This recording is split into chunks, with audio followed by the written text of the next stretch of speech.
The bride tells her husband, "Honey, you know I'm pure and don't know anything about lovemaking. Can you explain it to me first?" "Okay, sweetheart. Putting it simply, we'll call your private place the prison, and we'll call my private thing the prisoner. So what we do is put the prisoner in prison." And then they made love for the first time. Afterwards, the guy is lying face up in bed, smiling with satisfaction. Nudging him, his bride giggles, "Honey, the prisoner seems to have escaped." Turning on his side, he smiles. "Then we have to re-imprison him." After the second time they spent, the guy reaches for a cigarette, but the girl, thoroughly enjoying the new experience of lovemaking, gives him a suggestive smile. "Honey, the prisoner is out again." The man rises to the occasion, but with the unsteady legs of a recently born foal. Afterwards, he lays back on the bed, totally exhausted. She nudges him and says, "Honey, the prisoner escaped again." Limply turning his head, he yells at her, "Hey, it's not a life sentence, okay?"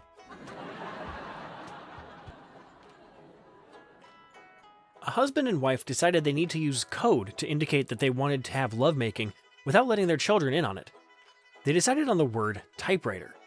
One day, the husband told his 5-year-old daughter, "Go tell your mommy that daddy needs to type a letter." The child told her mother what her dad had said, and her mom responded, "Tell your daddy that he can't type a letter right now because there's a red ribbon in the typewriter." The child went back to tell her father what mommy said. A few days later, mom told the daughter, "Tell daddy he can type that letter now." The child told her father, returned to the mother, and announced, "Daddy said never mind with the typewriter. He already wrote the letter by hand." A man comes to his doctor and tells him that his wife doesn't want to have lovemaking with him for the last 7 months. The doc tells the man to bring his wife in so he can talk to her. So the wife comes into the doctor's office and the doctor asks her what's wrong and why doesn't she want to have lovemaking with her husband anymore. The wife tells him, "For the last 7 months, every morning I take a cab to work. I don't have any money, so the cab driver asks me, 'So are you going to pay today or what?' So I take a or what. When I get to work, I'm late, so the boss asks me, 'So are we going to write doing in the book or what?' So I take a or what. Back home again, I take a cab and again I don't have any money, so the cab driver asks me again, 'So are you going to pay this time or what?' So again I take a or what. So you see, doc, when I get home, I'm all tired out and I don't want it anymore." The doctor thinks for a second, then turns to the wife and says, "So are we going to tell your husband or what?"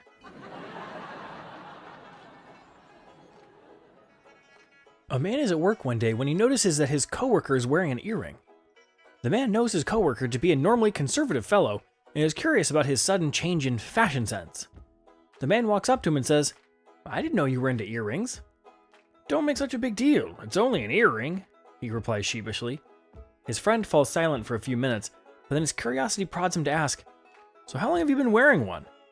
"Ever since my wife found it in my truck."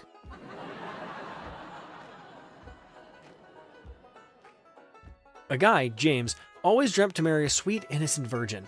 He had been going out with Jane for a few months before he decided to test her. As they drove along, he unzipped his fly, turned to her and said, "Do you want to see my wee-wee?" She yelled, "No, no, please zip it up." Instead of being annoyed, James was pleased. On the evening of their engagement to be married, he tried the same thing with the same result. Finally, on the wedding night, they were alone in the hotel room. When he unzipped his fly and said to her, "Darling, now you can look at what I've got here," and proceeded to take out his organ. She looked and replied, "Oh, what a sweet-looking wee-wee."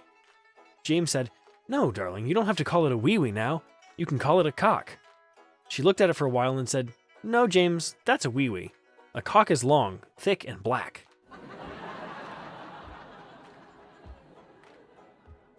A United States Marine was deployed to Afghanistan.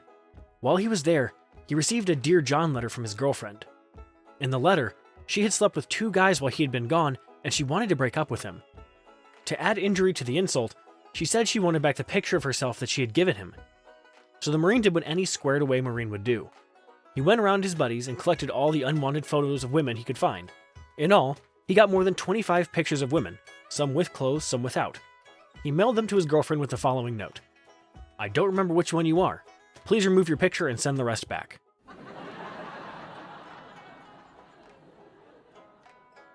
A woman was having a daytime affair while her husband was at work. One wet and lusty day, she was in bed with her boyfriend when, to her horror, she heard her husband's car pull into the driveway. "Oh my God, hurry, grab your clothes and jump out the window. My husband's home early." "I can't jump out the window. It's raining out there." "If my husband catches us in here, he'll kill us both," she replied. "He's got a hot temper and a gun, so the rain is the least of your problems." So the boyfriend scoots out of bed, grabs his clothes, and jumps out the window. As he ran down the street in the pouring rain, he quickly discovered he had run right into the middle of the town's annual marathon, so he started running along beside the others, about 300 of them. Being naked, with his clothes tucked under his arm, he tried to blend in as best he could. After a little while, a small group of runners who'd been watching him with some curiosity jogged closer. "Do you always run in the nude?" one asked. "Oh, yes," he replied, gasping in air. "It feels so wonderfully free." Another runner moved alongside. "Do you always run carrying your clothes with you under your arm?" "Oh, yes," he answered breathlessly. "That way I can get dressed right at the end of the run and get in my car to go home." The third runner cast his eyes a little lower and asked, "Do you always wear a condom when you run?" "Nope, just when it's raining."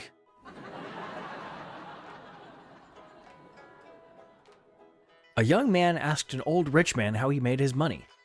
The old guy fingered his worsted wool vest and said, "Well, son, it was 1932, the depth of the Great Depression. I was down to my last nickel. I invested that nickel in an apple.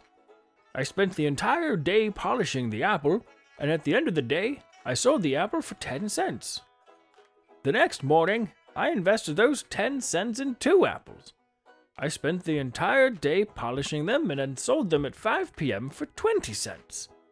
I continued this system for a month, by the end of which I'd accumulated a fortune of $1.37. "And that's how you built an empire?" the boy asked. "Heavens, no," the man replied. "Then my wife's father died and left us $2 million.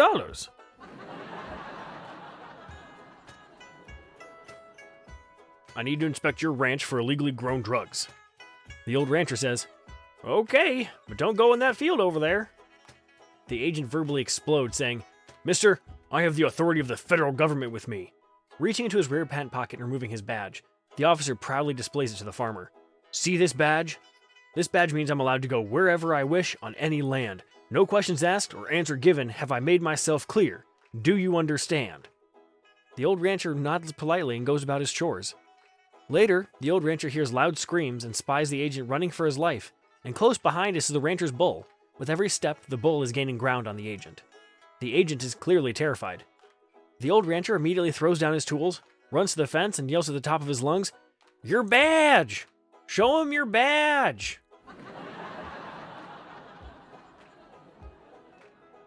Harry was stunned to come home from work one evening and find his wife stuffing all her belongings into a suitcase. "What on earth are you doing?" he cried. "I can't stand it anymore," she shrieked. 32 years we've been married and all we do is bicker and quarrel and ignore each other. I'm leaving." Harry watched his wife close the suitcase, lug it down the stairs, and proceed out of the house, out of his life. Suddenly, he was galvanized into action.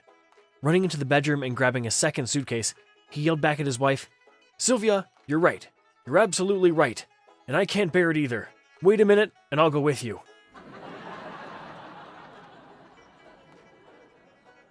After a wonderful night of lovemaking, the young guy rolled and was looking around when he noticed a framed picture of another man on a desk in the distance. Naturally, the guy began to worry. "Is that your husband?" he replied nervously. "No, silly," she replied, snuggling up to him. "Your boyfriend, then?" "No, not at all," she said, nibbling away at his ear. "Well, who is he then?" demanded the bewildered guy.